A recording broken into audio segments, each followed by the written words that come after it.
Dans un petit village africain, niché au cœur d'une vallée baignée par le soleil, vivait une famille qui semblait être la plus paisible et unie de toute la région. Le patriarche, Baba Kwame, était un homme sage, respecté pour sa connaissance des anciens rituels et des traditions ancestrales. Sa fille, Amina, une jeune femme pleine de vie, et son fils, Oumar, un homme calme et réfléchi, étaient les trésors de ses vieux yeux.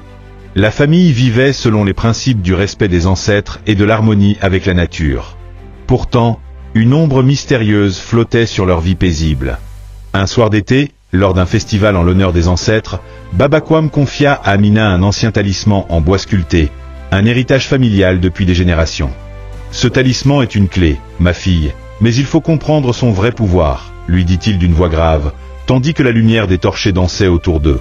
Ne le laisse pas aux mains des étrangers. Il te guidera dans les moments les plus sombres. Les jours passèrent, et Amina, bien qu'émerveillée par le cadeau de son père, sentit un étrange malaise s'installer. Elle commença à entendre des murmures la nuit, des voix lointaines portées par le vent, et des ombres qui semblaient se déplacer furtivement dans la forêt près de la maison. Un matin, Oumar disparut sans laisser de traces. Il n'avait laissé aucune indication, aucun signe qu'il comptait partir. Le cœur d'Amina se serra, et l'angoisse envahit son âme. Baba Kwame, visiblement abattu, expliqua que cette disparition n'était pas un simple accident. Il a été pris par les esprits des ancêtres, dit-il avec une gravité qui glaça le sang d'Amina. Il est allé là où nous ne pouvons pas suivre. Mais il y a toujours un chemin, un moyen de le ramener. L'énigme du talisman prenait alors tout son sens. Déterminée à retrouver son frère, Amina partit en quête d'une vérité cachée. Elle se rendit dans la forêt sacrée, un lieu redouté des villageois. On racontait que quiconque y pénétrait sans être prêt revenait changé, parfois même plus jamais. Le talisman que son père lui avait donné brilla doucement dans l'obscurité, comme un guide. Amina suivit la lueur du pendentif à travers la forêt dense, ses pas résonnant sur le sol humide. Au cœur de la forêt, elle rencontra un vieil homme, un ermite qui vivait seul parmi les arbres et les animaux. Il lui révéla que le talisman avait été forgé par les ancêtres pour maintenir l'équilibre entre les mondes des vivants et des morts.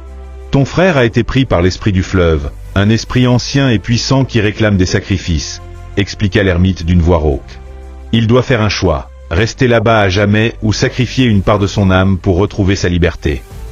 Amina, affligée par ces révélations, se sentit perdue. Mais le vieil homme lui dit, « L'amour familial est plus fort que les forces invisibles. Si tu veux vraiment le sauver, il te faut comprendre le pouvoir du talisman et la vérité derrière les anciens rites. » Il lui confia un dernier secret. Le talisman ne sert pas seulement à guider, il sert aussi à purifier. Pour sauver ton frère, tu devras faire un sacrifice. Le sacrifice n'était pas un acte facile, mais Amina était prête à tout pour sauver son frère. Elle retourna dans le village, où la nuit tomba sur les toits de chaume. Là, au centre du cercle familial, elle brisa le talisman en deux.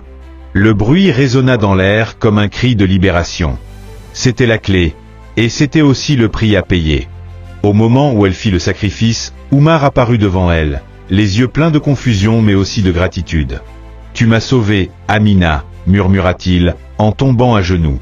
Mais son retour n'était pas sans conséquences. Son âme était marquée à jamais par l'esprit du fleuve, et son regard était devenu plus sombre, comme un homme qui avait vu l'autre côté du monde. Les villageois accueillirent Oumar, mais ils comprirent tous que les événements qui s'étaient produits étaient une leçon. Baba Kwame, dans sa sagesse, parla à la foule lors de la cérémonie du retour. L'amour véritable ne consiste pas seulement à préserver ceux que nous aimons, mais aussi à accepter la part de souffrance que nous devons endurer pour leur bien-être. Amina et Oumar retrouvèrent peu à peu la paix, mais ils ne furent plus jamais les mêmes. Ils avaient vu la frontière entre les mondes et appris que, parfois, les sacrifices les plus douloureux sont ceux qui nous permettent de grandir. Le village, à son tour, apprit à respecter les anciens rituels et les ancêtres, tout en comprenant que la véritable force réside dans l'unité familiale et le respect des forces invisibles qui régissent la vie. Le mystère du talisman fut désormais un symbole de la sagesse ancestrale, et les enfants du village grandirent en sachant que les liens sacrés de la famille étaient les plus puissants, mais aussi les plus fragiles.